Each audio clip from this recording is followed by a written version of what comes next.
You're listening to the Marne Report. Well, hey, Fort Stewart, Hunter Army Airfield, Molly here with your latest edition of the Marne Report. And today I'm here with my friends, Captain Phillips. He is the commander for the Savannah Army Recruiting Company. And I also have Staff Sergeant Mac Mahan, who is the deputy station commander for the Hinesville Recruiting Station. Thank you so much for being on the show with me today, y'all. Thank you for having us.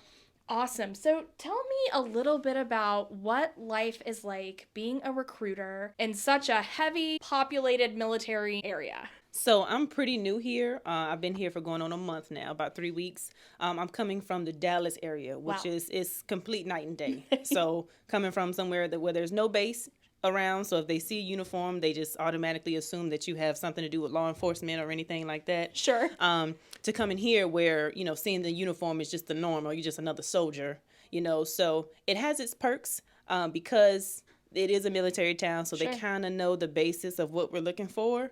But also not really, because we don't stand out. As a recruiter, you want to stand out. Right. You're not just another soldier. You come ask me questions, right? If you want to join the Army, I'm who you need to look for. Yeah. So we have to figure out ways to kind of distinguish ourselves from everyone else, but at the same time still make ourselves look like we're part of the team. Yeah, no kidding. That's the challenge so far. Sure. So on a daily average, you guys get a lot of walk-ins to the office, people that are interested in joining the military? We get a decent amount. I think on average it's about maybe like 5 or 6 a day. Wow. Not saying they're all qualified. Sure. However, they are coming and they're showing interest. So they know where we're located because we've been here for so long. Yeah. Well, so right now recruiting is very important, right? So what are you guys doing? Is the Army offering any type of incentives to kind of, sweeten the deal for folks that might be interested in joining the military? What's happening? Anything new? So recently, the Army offered a $40,000 bonus, initial cash enlistment bonus for people that join and decide to ship to basic training before 1 October. A few months ago, they actually raised the bonus to the highest it's ever been, so applicants processing with the United States Army have the potential to earn up to a $50,000 bonus. Wow. In addition to that, they also added an incentive where applicants can choose their choice of duty station. So when they first opened it up, it was a handful of bases, and now we're currently looking at the majority of the bases which are open to that program as well.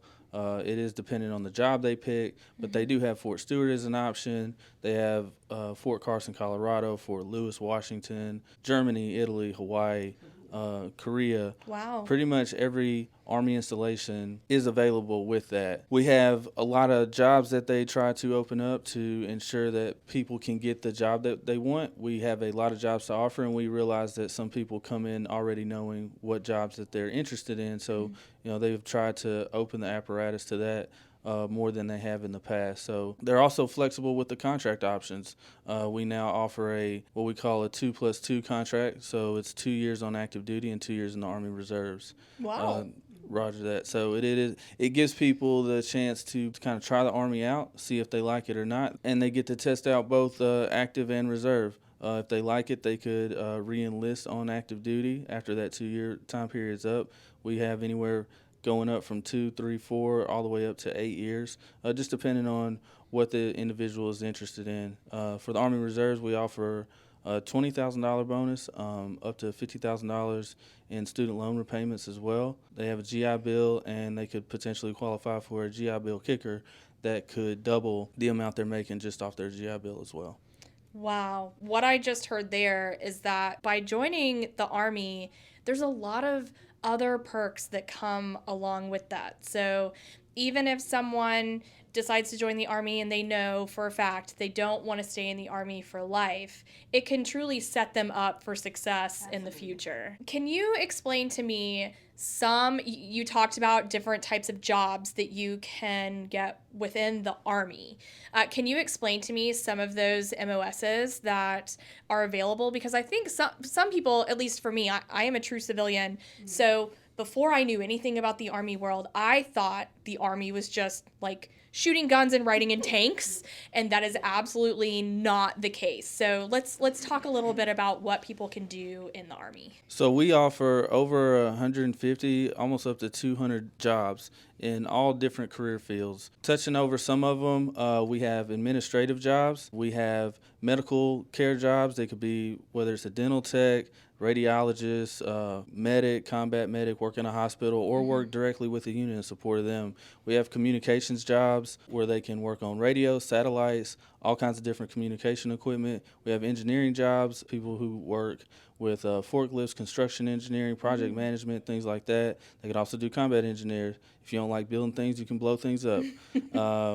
We have aviation. You can be a pilot, or you could be a mechanic that works on the aircraft that we have. We have aircraft. We do have some fixed wings. We also have rotary, which are traditional helicopters. We have drones as well. We have intelligence jobs, logistics jobs. You work in a supply warehouse. You could be a supply rep for a unit directly. We have contracting within that as far as logistics is concerned. You can literally go from washing clothes, because we do have a laundry specialist job, Wow. to blowing stuff up and everything in between. That's how I always tell people. So when people come in and I say, okay, what do you want to do in the Army? They say, well, I don't know. I said, just tell me what your hobbies are, because 9 times out of 10, we have a job that coincides with that. So if you like washing clothes, by all means, we can get paid the same amount. I'm blowing stuff up because my initial job was a Patriot missile operator. Wow. So I shot missiles versus getting paid the same amount of somebody washing clothes. You know, That's amazing. The variety of jobs that we have is there. Yeah. So when we say that we're the oldest branch and we're the biggest branch, we're not just saying it to brag. We're being serious, because the fact that we have so many jobs, and you pick your specific job and not just the field, and you only have to take the ASVAB in order to pick your job, that's like hands down, give me what I want, you know? That's what it is. And then there's a couple things with that too. Some people come in and then they want to change their job, and they do have the opportunity to do that once they're in the Army. They can retake parts of their tests to increase their score if they want to qualify for a different job, or they can simply switch it whenever their contract comes up. Also, the thing that the Army offers that no other branch offers is that we'll guarantee a person a job before they go to MEPS to join. Now, other branches are not able to do that. So they'll find out what their job is later. Often they won't have as many options as what the Army will provide. And I think the fact that they can choose their job in the office, in the recruiting station with the recruiter, take their time, weigh out all the pros and cons and everything, versus trying to choose it at MEPS. MEPS is our military entry processing station. So you have hundreds of people going through for every branch at a time. So it's kind of a rush thing, because they're time restricted. Sure. So it's a big decision. So the fact that you only have to take your ASVAB and then you can pick your job with your recruiter, you know, getting that feedback, because we can't make the decision for them. We're there to kind of guide them on the path. Okay, if you want to do this, we recommend this. However, it's your decision. Yeah. You know, we weigh out the pros and cons. Okay, what are your top 3? We'll go over the top 3. Let's see what's available. Let's see what options are available. So you really get to take your time and know what you're going to choose, know what your job entails before you take the physical, before you make any serious commitment. It's reserved for you for 7 days. And we let them know, when you reserve your job, you have 1 week to commit to it, and if you don't commit to it, you have one more chance to choose it with us. You know, we can do it 2 times in the office with the recruiter, taking your time, going through it and everything like that. Anything after those 2 times, you have to do it at MEPS. Okay. So, but then you have that pressure and everything on you. And I always tell people, you don't want to really make that decision under that type of pressure. You want to take your time, weigh everything out, lay everything on the table. Okay, this is what I choose to do. This is why I choose to do it. I'm satisfied with it. Yeah. You know, versus, you know, I chose my job at MEPS, and we're not going to get into that, but I enjoyed my job. Everything happens for a reason. Everything happens for a reason. I loved what I did. I loved it so much. Yeah. But yes. So this is really one of those, like, what do you want to be when you grow up? Let's try to help you actually become that. Absolutely. Which in the real world outside of the Army is extremely difficult. Yes. Yeah. Yes. Very, very cool. And something about a lot of those jobs is that they translate very well to the civilian side. So we understand that a lot of people aren't looking to do this as a full career. They may just want to do 2, 3, 4, 5 years, and that's okay. That's great. But they can take a skill from there and be able to translate that into a job in the civilian sector and be very successful doing that.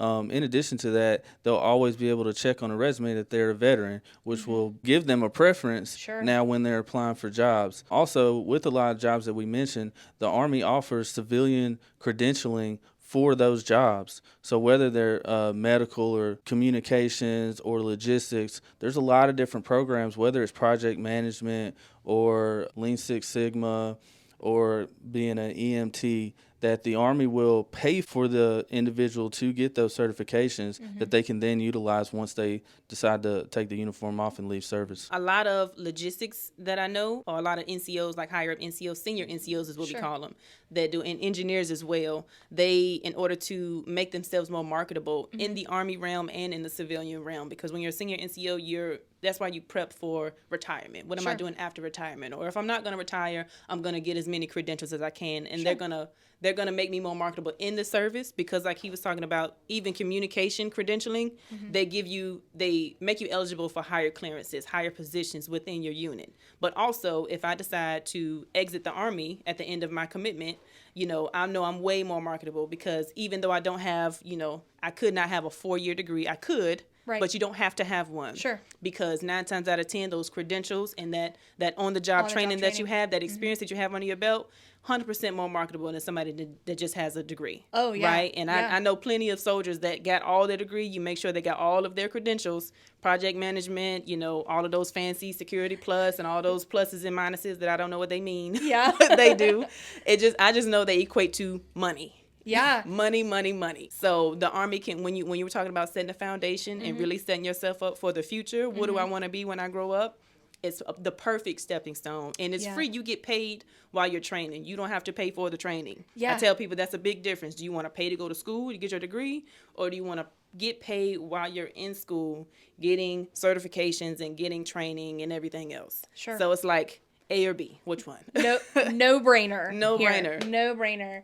And also, I mean, once you are in the Army and you decide to transition out, every installation has the transition assistance program to make sure that, you aren't just taking that uniform off and, set to your own devices, Absolutely. like I've done that more than once. Yeah, myself. You're set up, you're just completely set up for the future. Yes, so. I have done that program. And when I say that program really, really helps you, I did it when it was called ACAP before it became TAP. Same, but different. Yeah. But it really, not to say it scared me back in, but it's that program is meant to set you up for success. And it shows you that if you don't have what you need to be successful outside of the Army, maybe you should stay in the Army and get what you need to do. And it lays everything out. It teaches you how to use your benefits, what benefits you have, because there's a lot of benefits that we have that soldiers don't know that we have, because the VA, it's a book about 2 to 3 inches thick. It's like, these are all your benefits, and these are how you use them. Unless you read that book, you really won't know all of the benefits that are afforded to you. Yeah. We have a lot. So it shows you how to use your benefits, what your benefits are, how to set up a resume, okay, if you're making this much in the Army, if you're this rank, you need to make about this much to get the same level of insurance and level of cost of living and everything else. This is how much you need to make outside of the Army, right? Sure. To equate what you get now. And then it goes into practice interviews. You actually build your resume, you submit your resumes, they do college fairs, they do everything else. When I say they set you up, they set you up. So is there anything else that you guys would like to add? I would just say, if you're thinking about it, it's something that you're interested in, contact or visit your local recruiting office. We have many sergeants that are very talented and informed on what benefits and options there are, and they are more than willing to help. They want to see everybody be successful. Just come talk to us. We're here for information. We're the subject matter experts on how to get into the Army, but not just into the Army. We're career counselors. Sure. So even if the Army isn't the best decision for you, we just lay everything out. If you just have questions, what do y'all do in the Army? How do you like the Army? Being a female in the Army, what is it, a female in the combat MOS? All of that stuff. So we're here for information. We are just informative people. We guide you in the direction. We can't physically put you in the Army. You put yourself in the Army. We just show you the right way to do it, right? So that's all we're here for. So I'm located right here in Hinesville, but we have stations all over the Savannah area. Yeah, and to touch on that, we have stations in Vidalia, Statesboro, Pooler, which covers down on Savannah, Hinesville, which was just mentioned, and Brunswick. So our goal really is to make sure that people are informed. They have the most accurate and up-to-date information so that they can make the best choice for them. Great. And then one more thing. You guys are very active in the community. So, of course, folks can come in and visit you guys in the actual stations. But tell us about some of the places where you guys will be coming up soon where folks can stop by your booth and talk to you. Well, you'll see us at a lot of the local high school games. A lot of the games here in Southeast Georgia. You'll The football see games? Yep, you'll see cool. a lot of us at. We do some help with some nonprofits. We try to be out there. If you see us, you see anybody in uniform, hey, just come talk to us, ask us some questions. We'll help out where we can. Awesome. Well, I thank you both so much for being on the Marne Report with me today. Lots of fantastic information about how to join the Army. I do encourage all of you guys listening, if you know someone who is interested in joining the Army, please come and see these guys. They definitely have all of the information that you need, and it sounds to me like they've got the tools to be able to help set you up for your dream job. All right, everybody. Well, that is it for this week's edition of the Marne Report. This is Molly signing off. What do you want to be when you grow up? How about a police officer, a chef, a firefighter, or an artist? Or maybe you want to be a doctor, a lawyer, or even a musician. Many don't realize that you could pursue all of these jobs and more by joining the U.S. Army. While some of these jobs might seem like they don't belong, there are plenty of pathways to choose from that are essential and keep our Army rolling along. A career with the U.S. Army can pave the way to a bright future, no matter if you choose to serve for life or just a season of your life. Whether you know the career you want or you're still figuring it out, the U.S. Army Savannah Recruiting Company can help you on your way to discovering the perfect MOS to fit your skills and talent. Take the first step toward your future by giving them a call at 912-330-7250 or by visiting goarmy.com. I'm Sergeant Summer Kaiser, and I'm an Army Public Affairs Specialist because of the Savannah U.S. Army Recruiting Company.